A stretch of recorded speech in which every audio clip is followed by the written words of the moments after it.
Baru-baru ini fakta baru diplomat muda bernama Arya Daru Pangayunan yang tewas di lakban terkuak.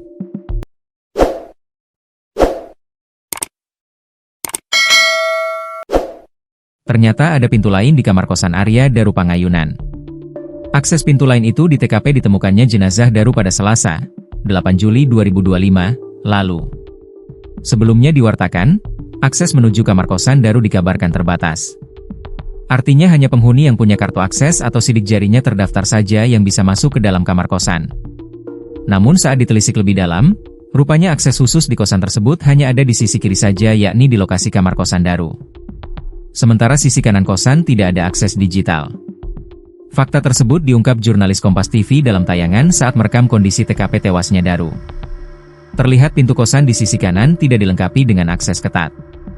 Pintu tersebut hanya dilengkapi dengan gembok saja. Berbeda dengan sisi kiri yakni yang menuju kamar kosan Daru. Pintu di sisi kiri dilengkapi dengan kotak sidik jari dan kartu akses. Sehingga tidak sembarangan orang bisa masuk ke kosan tersebut.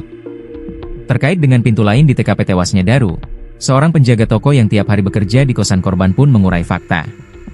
Andi, penjaga toko vape, menjelaskan bahwa memang kosan tersebut dilengkapi dua pintu berbeda. Biasanya di sini tuh penghuni kos selalu pakai akses di sini khusus buat kamar yang di sini aja.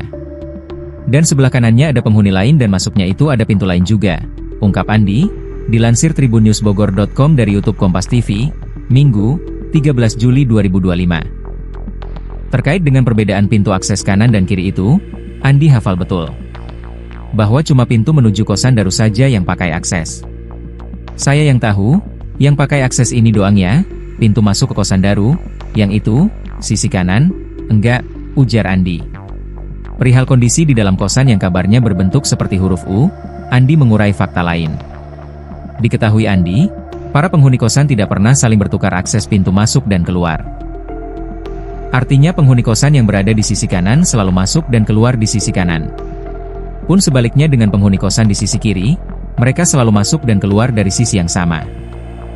Saya tahunya terbatas ya, akses masuk arah kosan Daru, tapi saya nggak pernah mastiin ke dalam.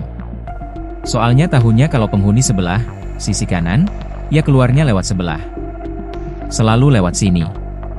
Nggak pernah kayak dia masuk sana, pintu kanan, keluar dari sini, pintu kiri, pungkas Andi. Sementara itu terkait perkembangan penyelidikan kasus kematian Daru sang diplomat muda, pihak kepolisian masih mendalaminya. Kapolda Metro Jaya Irjen Pol Karyoto menyebut pengungkapan kasus tewasnya diplomat usia 39 tahun itu akan diurai pada minggu depan. Bukti-bukti yang ada perlu dipelajari oleh forensik, baik itu CCTV, hasil otopsi, dan juga termasuk digital seperti laptop, mungkin seminggu lagi selesai, nanti akan ada kesimpulan. Insya Allah, kata Irjen Pol Karyoto. Sementara itu, fakta selanjutnya yang terkuak dari kasus tewasnya Daru adalah soal sosok pria yang terekam CCTV saat kejadian. Ternyata ada pria lain yang terekam CCTV beberapa jam sebelum jasad Daru ditemukan. Pria tersebut terekam sedang mengenakan sarung dan mondar-mandir di depan kamar Daru sekira tengah malam. Ia juga tampak sibuk memegangi ponsel seraya curi-curi pandang ke kamar korban. Lalu pria bersarung tadi kembali tertangkap rekaman CCTV sedang berada di depan kamar Daru sekira pukul 5 WIB. Di momen itu sang pria sudah mengenakan pakaian dan membawa sapu. Ia sempat mengintip dan menempelkan telinganya ke pintu kamar kosan Daru.